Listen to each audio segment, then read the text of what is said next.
You press a button and it lights up. You push a door and it opens. You glance at a red light and your foot lifts off the gas pedal. No one told you to do these things, but you do them effortlessly, automatically. Why?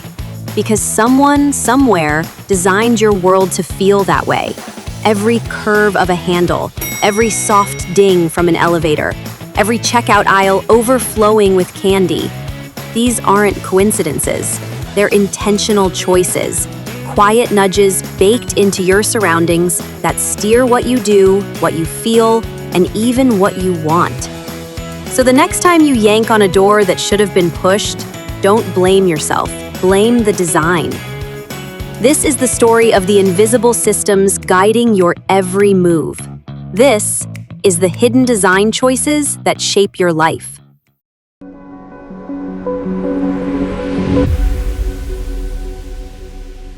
Before we dive in, please quickly hit the like button and subscribe to our channel.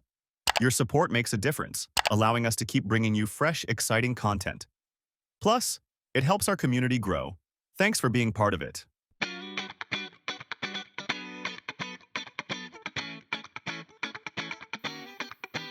Let's start with something you touch every day: doors. You'd think using one would be simple, but some doors lie. Ever tried pulling a door that was meant to be pushed? Designers call these Norman doors, named after Don Norman, who argued that good design should communicate clearly through form. A flat metal plate? It says, "Push me." A handle? That's an invitation to pull. These are signifiers, visual cues that hint at what an object wants from you.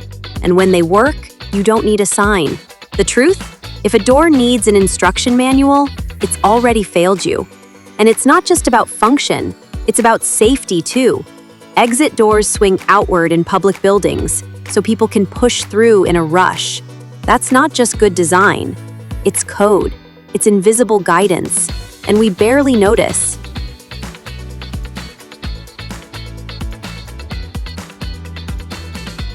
Design speaks back through feedback. When you press an elevator button and it lights up, that's not just a neat trick. That's reassurance, a way for the system to say, "I got you." It's a fundamental principle in UX, visibility of system status. Crosswalk buttons beep, microwaves ding, phones vibrate when you tap. It's all part of the dialogue. Even fake buttons, like crosswalks that no longer function, exist because they give people a sense of control.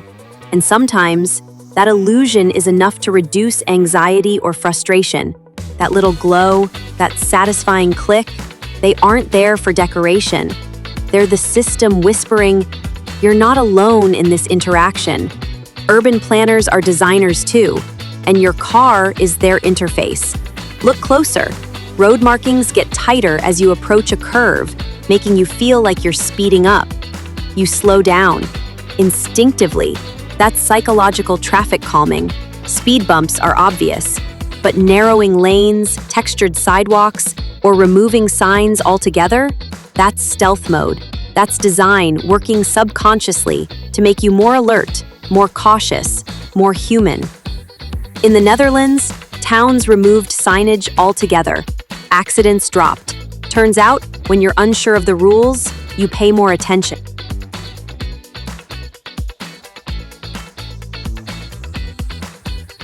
Supermarkets are behavioral theaters, and you're on stage, whether you know it or not.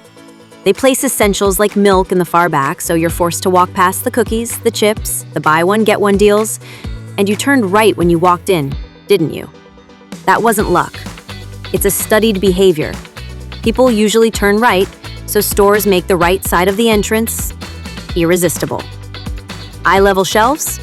Prime real estate. Kid cereals at kid eye level? Manipulation 101.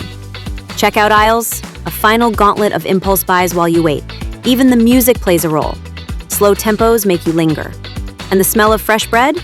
That's not coincidence. It's olfactory persuasion.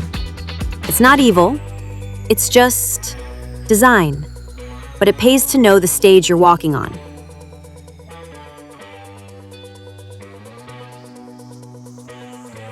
That little red badge on your app? It's not just red because it looks nice. Red screams urgency. It says, check me, now. And when you do, it feeds you more. Infinite scroll, autoplay videos, dopamine drip after dopamine drip.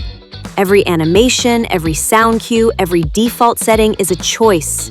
Most people don't change default settings. That's called status quo bias, and it's weaponized. Even app button layouts nudge you. Big green accept versus gray maybe later. And let's not forget dark patterns, those tricky little X buttons that are hard to find, or pre-checked boxes that opt you into newsletters. Your phone isn't evil, but it's persuasive. It's designed by people who understand you, your habits, your impulses, your hesitations. Understanding this lets you take back control. The best designs feel like second nature, like your microwave, where the biggest button is often start or plus 30 seconds. Because designers know most people just want to nuke something fast. Or the stove knobs that match the layout of the burners. Or the gas indicator arrow on your car's dashboard telling you which side the tank is on. You probably never noticed it. That's the beauty of invisible design. It just works. And once you see it, you realize it was always there, quietly making life smoother.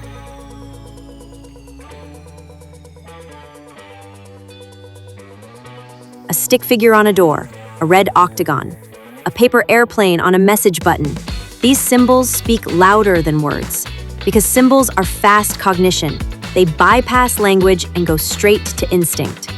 That's why signage uses big fonts, high contrast, simple shapes. You're meant to read it at a glance, from a distance, in a hurry. Even the sound of train doors closing or the texture of sidewalk bumps for the visually impaired, those are signs too. Multisensory design is inclusive design. The world is speaking a visual language. Designers just wrote the grammar. The world is a dialogue you've been having all along. You just didn't realize it. The beep, the nudge, the curve of a handle, the glow of a button. They're all part of a larger design language, shaping your habits, your emotions, your sense of control. Now you see it. Now you know the code. You can't unsee the signs. You can start asking, who designed this? What were they trying to make me do? And better yet, you can start designing your own world more consciously. If this changed the way you see your daily world, take a second to like this video, subscribe to the channel, and share it with a friend who pulls on push doors too often. Drop a comment below. What's one design you never noticed until now? Thanks for watching.